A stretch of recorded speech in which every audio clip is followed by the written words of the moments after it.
Ngayong araw ng kagitingan, ginugunita natin ang hirap at sakripisyo ng mga sundalong Pilipino na nakipaglaban noong World War II. Bukod sa kanila, nagdusa rin ang tinaguriang comfort women na hanggang ngayon ay naghahanap pa rin ng hustisya. Darito ang report. Bilang paggunita sa malagim na Death March, 2 araw nang tumatakbo si Ronnie Pelarca at kanyang grupo mula Mariveles, Bataan hanggang Capas, Tarlac. Nakakapagod, pero wala pa rin sa kalingkingan ng hirap ng mga Pilipino at Amerikanong sundalo noong World War II na pinagmarsa ng mga Hapon na mahigit 30 kilometro. Sa pagpupugay sa sakripisyo nila sa dambana ng Kagitingan sa Pilar, Bataan, inanunsyo ng Pangulo ang pamamahagi ng Total Administrative Disability Pension para sa bawat veteranong edad 70 pataas na may halagang 1,700 piso kada buwan.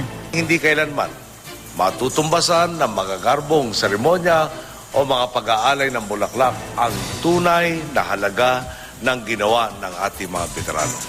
Pero bukod sa mga sundalo, nagdusa rin sa kamay ng mga Hapon ang mga tinatawag na comfort women. Ako po si Lola Estela, biktima ng Karasan ng panahon ng pangalawang digmaan. Sa umaga, pinaglalaba at pinagluluto sila. At pagsapit ng dilim, sabay-sabay silang ginagahasa.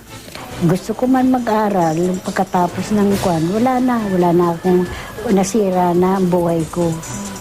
Kaya mag-iiyak man ako, wala akong magawa. Para dinatutula ako pag naisip kong ganyan, pag wala akong naisip ko, kahit na hanggang ngayon, pag may pelikula na ang Hapon, hindi ako nanonood dahil noong panahon na yun talagang wala ka mapagsumbungan. Taong 2002, nag-issue ng letter of apology si nooy Japanese Prime Minister Junichiro Koizumi sa mga biktima ng panggagahasa.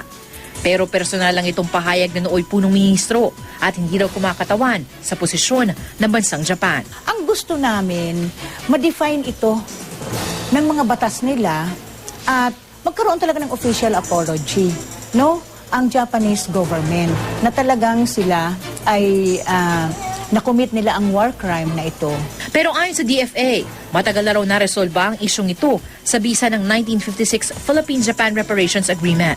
Noong 1995, nagbigay ang Japan ng Bayad Pinsala o Asian Women's Fund. Patuloy humingi ng paumanhin at pagsisisi at patawad yung gobyerno ng Hapon sa mga pinsalang idinulot nila dito sa ating bansa. Conscience lang talaga yon. So in itself, hindi dapat ariin ito ng Japanese government as legal measures, no? Kasi defined naman talaga siya.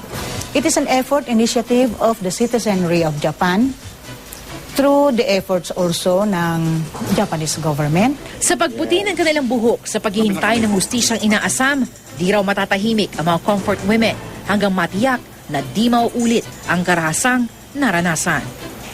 Para sa saksi, Salima Rafran, nag-uulat.